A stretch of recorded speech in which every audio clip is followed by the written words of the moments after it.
இன்றைக்கு நாம் தியானிக்க இருக்கிற வசனம் நீதிமொழிகள் 10ஆம் அதிகாரம் 3வது வசனம். கர்த்தர் நீதிமான்களை பசியினால் வருந்த விடார், துன்மார்க்கருடைய பொருளையோ அகற்றி விடுகிறார்.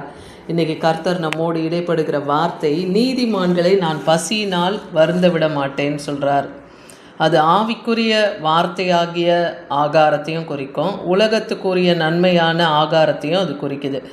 அப்போது கர்த்தர் நீதிமான்களை பசியினாலே வருந்த விட மாட்டார், ஆனால் துன்மார்க்கர்கள் பொருட்களையோ அவர் அகற்றி விடுகிறேன்னு சொல்கிறார். மத்திய 6ஆம் அதிகாரம் 30லிருந்து 33 வசனம் வரைக்கும் நம்ம தியானிக்கும் போது ஆண்டவராகிய இயேசு கிறிஸ்து எல்லா மக்களையும் பார்த்து இதை சொல்கிறார் இல்லையா? அற்ப விசுவாசிகளே, இன்றைக்கு இருந்து நாளைக்கு அடுப்பிலே போடப்படும் காட்டு புல்லுக்கு தேவன் இவ்விதமாக உடுத்துவித்தால் உங்களுக்கு உடுத்துவிப்பது அதிக நிச்சயம் அல்லவா? அப்போ நீதிமானை கர்த்தர் பசியினாலே வருந்த விடார்னா, காட்டு புஷ்பங்களுக்கு உடுத்து வைக்கிறார், கடல் வாழ் உயிரினங்களுக்கு ஆகாரத்தை கொடுத்து போஷிக்கிறார், எல்லா உயிரினங்களுக்கும் அவர் போஷிக்கிற தேவனாக இருக்கிறார் இல்லையா? புல்லுக்கும் பூவுக்கும் உடுத்து விற்கிறவர். சாலமோன் ஞானி போல ஞானியாக இருந்தும் அதை போல யாராலையும் செய்ய முடியாது இல்லையா? எல்லாத்தையும் போஷிக்கிற தேவன் கர்த்தர். அதனால் இன்றைக்கி அவர் சாயலே படைக்கப்பட்ட கர்த்தருடைய பிள்ளைகளாக நமக்கு கர்த்தர் கொடுக்குற வார்த்தை, இன்றைக்கு இருந்து நாளைக்கு அடுப்பிலே போடப்படுகிற காட்டு புல்லுக்கு தேவன் இவ்வாறு உடுத்து வைத்தால் உங்களுக்கு உடுத்து வைப்பது அதிக நிச்சயம் அல்லவா? உங்களுக்கும் கர்த்தர் செய்வது அவருக்கு லேசான காரியம். அதனால் இன்றைக்கி நம்ம கவலையெல்லாம் என்ன, எண்ணத்தை உண்போம், எண்ணத்தை குடிப்போம், எண்ணத்தை உடுப்போன்னு ஒரு நாளும் நீங்கள் கவலைப்படுறீங்க. இவைகள் எல்லாம் அஞ்ஞானிகளுடைய கவலை. அவங்க தான் அதை நாடி தேடுறாங்க. இவைகளை எல்லாம் உங்களுக்கு வேண்டியவைகள் என்று உங்கள் பரமபிதா அறிந்திருக்கிறார். இன்றைக்கி நம்முடைய தேவனும் நம் தேவைகள் என்ன என்பதை அறிந்திருக்கிறார். அதையெல்லாம் தேவன் பூர்த்தி செய்ய அவர் வல்லமுள்ளவர். முதலாவது தேவனுடைய ராஜ்யம், அவருடைய நீதி என்ன, அதை நாம் தேடும்போது கர்த்தர் இவைகளை எல்லாம் கூட கொடுப்பேன்னு சொல்கிறார். தேவ ராஜ்யம், தேவ நீதி என்ன? தேவ ராஜ்யம் புசிப்பும் குடிப்பும் கிடையாது, அது நீதியும் சமாதானமும் நிறைந்தது. தேவ நீதி தேவ சமாதானம் தான் பரலோக ராஜ்யத்தில் இருக்கு.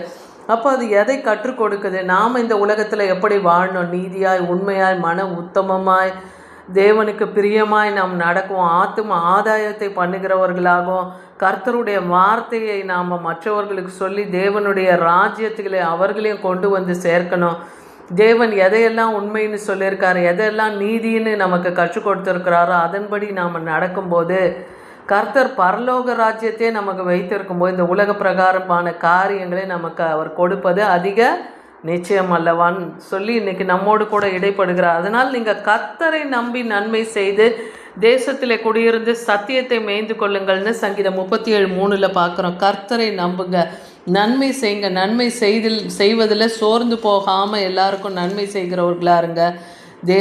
இந்த தேசத்தில் ஜீவனுள்ள ஒரு தேசத்தில் நாம் குடியிருக்கிறோம் இல்லையா? இங்கே சத்தியத்தை மேய்ந்து கொள்ளணும். கர்த்தருடைய வார்த்தையாகி அந்த சத்திய வசனத்தை நாம் கை கொண்டு அதன்படி நடக்கிறவர்களாக நாம் இருக்கணும். இங்கே தாவீது சொல்கிறார், இதே சங்கீதம் 37:25, நான் இளைஞனாக இருந்தேன், முதிர் வயதுமானேன், ஆனாலும் நீதிமான் கைவிடப்பட்டதும் அவன் சந்ததி அப்பத்துக்கு இறந்து திரிகிறதையும் நான் காணவில்லைன்னே சொல்கிறார்.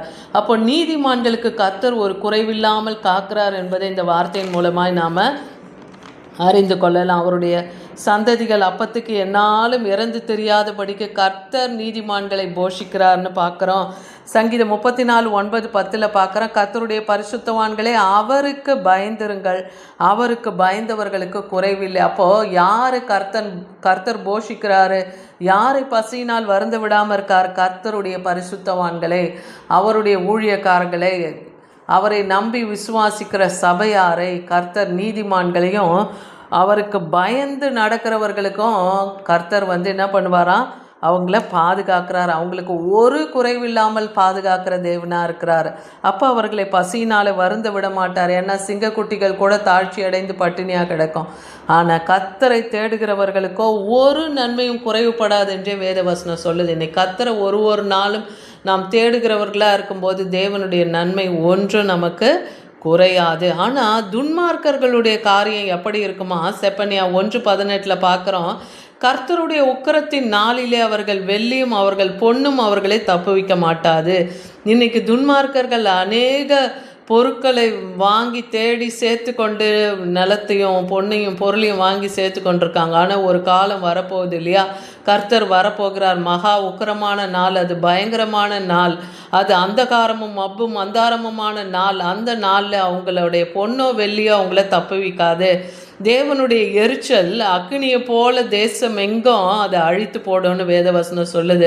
தேசத்தின் குடிகள் எல்லாம் அப்பொழுது சடுதியாய் அவர் நிர்மூலம் பண்ணி போடுவார்னு வேதவசனம் சொல்லுது. அப்போ அவரை அண்டி கொண்டு இருக்கிறவர்களுக்கு தான் தேவன் நன்மை செய்கிறார் இல்லையா? தேவனை பற்றி கொண்டு அவரை நாம் அண்டி கொண்டு வாழ்வது தான் அந்த நாட்களில் நமக்கு தெய்வ பாதுகாப்பு.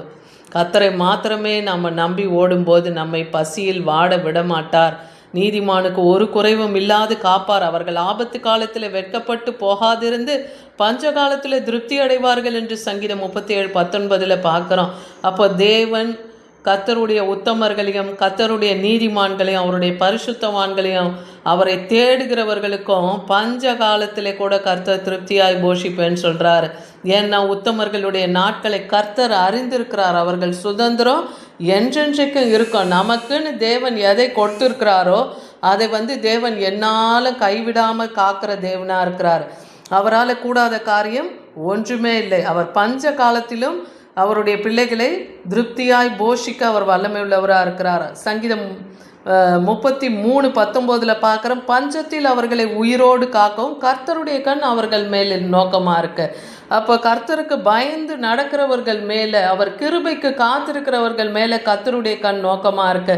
பஞ்ச காலத்திலையும் நான் அவர்களை உயிரோடு காப்பேன் என்று கர்த்தர் சொல்லுகிறார். அவர்களுடைய ஆத்மாவை மரணத்துக்கும் நான் விலக்கி காப்பேன்னு சொல்கிறார். இன்னைக்கு கர்த்தர் நமக்கு கொடுக்குற இந்த வாக்கெல்லாம் நம்ம கை பற்றி கொள்ளணும் இல்லையா? கர்த்தருக்கு பயந்து கர்த்தருடைய வார்த்தைக்கு கீழ்ப்படிந்து அவரை தேடுகிறவர்களாய் நாம் இருக்கும்போது ஒரு குறைவும் இல்லாமல் தேவன் நம்மை பாதுகாப்பார். முதலாவது நாம் எப்படி இருக்கணும்? நீங்கள் பண ஆசை இல்லாதவர்களாய் நடந்து கொண்டு உங்களுக்கு இருக்கிறவைகளை போதும் என்று எண்ணுங்கள், அப்பொழுது நான் உங்களை விட்டு விலகுவதும் இல்லை கைவிடுவதில்லை என்று எபிரேயர் 13:5-6 சொல்கிறார். அப்போ நமக்கு இருக்கிறது போதும் என்ற மனதோடு நம்ம வாழ்ந்தோம்னா நமக்கு ஒரு குறைவும் இல்லாமல் இருக்கிறதுல திருப்தியாய் வாழ்கிற அந்த எண்ணம் நமக்கு இருந்தால் போதும்.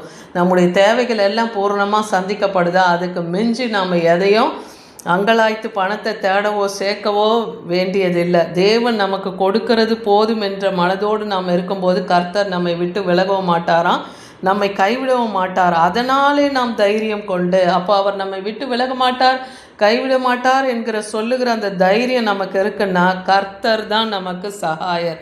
அதனால் நாம் பயப்பட வேண்டியதில்லை. மனுஷன் நமக்கு என்ன செய்வான் என்று நாம் சொல்லலான்னு சொல்கிறார். அப்போ மனுஷன் நமக்கு விரோதமாய் ஒன்றும் செய்ய முடியாது. அதை நீங்கள் விசுவாசிங்க. ஏசாயா 33:15-16 நீதியாய் நடந்து செம்மையானவைகளை பேசி, அப்போ நீதியாக நடங்க, மன உத்தமத்தோடு இருங்க, கைகளின் சுத்தம் இருதயத்தின் சுத்தம் பரிசுத்தம் இதெல்லாம் காத்து கொண்டு நீங்கள் நடக்கும்போது இடுக்கண் வரும் காலத்தில் ஆதாயத்தை வெறுத்து பரிதானத்தை வாங்காமல் இருங்க.